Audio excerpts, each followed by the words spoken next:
Hello दोस्तों, आज के इस वीडियो में हम बात करने वाले हैं कि कैसे आप किसी पोएम को देख के उसके राइमिंग स्कीम को फाइंड आउट कर सकते हैं।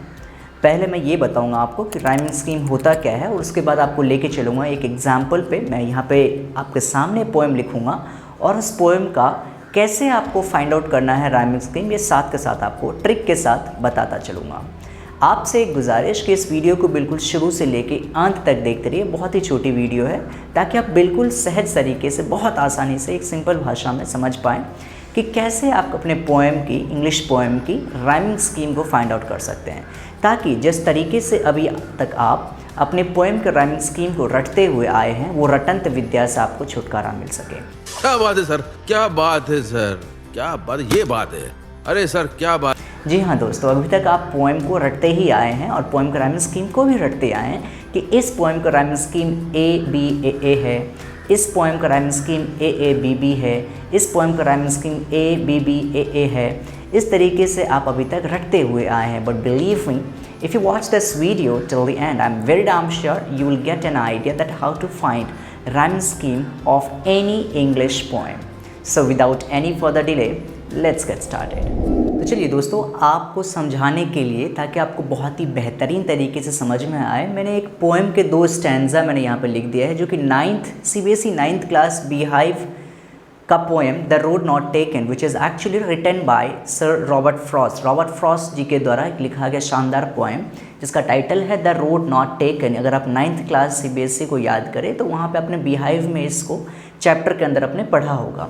इसी पोएम के मैंने 2 स्टैंजा को वहाँ पे लिया है। एक स्टैंजा की 5 लाइन यहाँ तक है और दूसरी स्टैंजा की 5 लाइन आगे है। अब मैं यहाँ पे आपको समझाने की कोशिश करता हूँ, प्लीज़ ध्यान से समझिएगा, it's very easy. Rhyming scheme होता क्या है? राइमिंग स्कीम होता है पोएम का वो पैटर्न जिस पे उसको सजाया गया है, कि किस टोन में, किस पैटर्न में उस पोएम को गाया जा रहा है, उस पोएम को बताया जा रहा है। वही पैटर्न हमारा राइमिंग स्कीम कहलाता है। उसी पैटर्न को, जिस पैटर्न पे उसे सजाया गया है, उसी पैटर्न को हम राइमिंग स्कीम कहते हैं। इसको फाइंड आउट करना बहुत ईजी है गाइस। आपको सिंपली क्या करना है, हर एक लाइन के लास्ट वर्ड पे आपको फोकस करना, उसी पे स्ट्रेस डालना है। कैसे डालेंगे देखिए ज़रा, मैं रीड कर देता हूँ पहले इसे, then I will make you understand about everything. The first is 2 roads diverged in a yellow wood, and sorry I could not travel both, and be one traveler long I stood and looked down one as far as I could to where it bent in the undergrowth। इसमें मैंने बताया अभी आपको line के बिल्कुल last word पे आपको focus करना है। तो लास्ट वर्ड पे ज़रा फोकस करिए। पहले में लास्ट वर्ड है हमारा वुड। तो वुड की प्रोनाउंसिएशन जिस तरीके से है, उसकी प्रोनाउंसिएशन इन 5 लाइन में किसके लास्ट वर्ड से मैच करते, वो आपको ध्यान में रखना है। वुड के प्रोनाउंसिएशन को, जिस तरीके से वुड को हम प्रोनाउंस करते हैं, उसको हम नाम डाल देते हैं उसका ए। ठीक है, दैट्स वेरी क्लियर। नेक्स्ट है हमारा स्टूड। देखिए ज़रा, वुड और स्टूड अगर हम दोनों को बोल के देखें तो दोनों की प्रोनाउंसिएशन बिल्कुल सेम है। लास्ट की राइमिंग इसकी मैच कर जाती है, तो टोन इसका जैसे मैच करेगा वो इसका हो जाएगा। तो वुड से मैच कर रहा है ये स्टूड, तो यहाँ पे ए डाल देंगे। क्या बोथ जो है ये वुड से मैच कर रहा है? बिल्कुल नहीं कर रहा है, तो इसको हमें अलग नाम डालना पड़ेगा। इसका नाम डाल देते हैं हम बी। नेक्स्ट देखें हम कुड, देखिए किससे मैच कर रहा है। कुड हमारा वुड, स्टूड, कुड, ये तीनों ही मैच कर रहे हैं। तो ए, वुड, स्टूड और कुड, तीनों का नाम, तीनों के प्रोनाउंसिएशन एग्जैक्टली सेम है, इसीलिए हमने तीनों को ए से इंडिकेट कर दिया है। इसकी 5th लाइन बची हुई है अंडरग्राउथ। इसकी प्रोनाउंसिएशन मैच करती है हमारी बोथ से, तो अंडरग्राउथ जो है वो मैच कर जाएगा बोथ से। अब इस चीज़ को हमने इंडिकेट किया था बी से, और यहाँ भी हम इंडिकेट कर देंगे इसको बी से।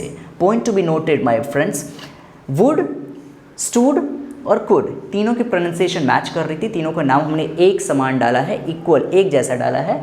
अब इसका पैटर्न जो आप देख रहे हैं, A B A B, A B A B, यही पैटर्न आगे जितने भी स्टैंजाज इस पोएम में आएंगे, अगर प्रॉपर तरीके से फॉलो करवाया गया है, तो फिर वो यही सारी चीज़ें सभी स्टैंजा में आपको मिलेंगी। इस बात का प्रूफ देने के लिए मैंने इसका अलग एक सेकंड स्टैंजा इसका भी लिखा हुआ है, जिसको अगर आप चेक करें तो यही पैटर्न आपको यहाँ भी देखने को मिलेगा।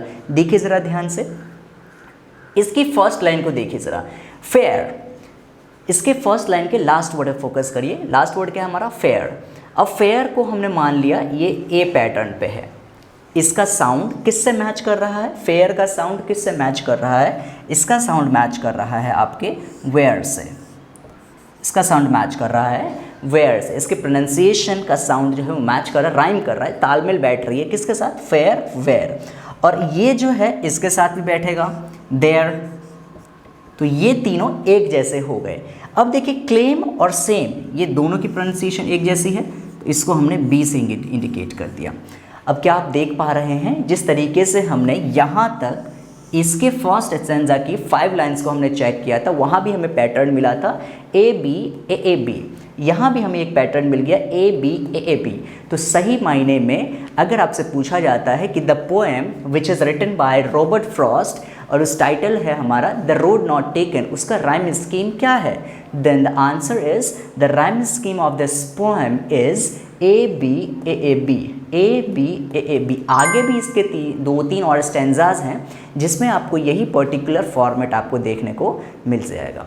चलिए अब मैं आशा करता हूँ कि बिल्कुल ये एग्जैक्टली आपको समझ में आ चुका होगा, और ऐसे ही आगे और भी जितने ही पोएम्स हैं आप बिल्कुल इसी तरीके से, बिल्कुल बहुत ही आसान तरीके से आप फाइंड आउट कर सकते हैं कि कैसे किस पोएम का राइम स्कीम किस तरीके से है। आई होप कि आप लोग बिल्कुल ट्राई करेंगे और अपने नेक्स्ट एग्जाम में इसको रट के नहीं बल्कि समझ के जाएंगे। चलिए मिलते हैं अब आपसे नेक्स्ट क्लास में। Thank you for watching.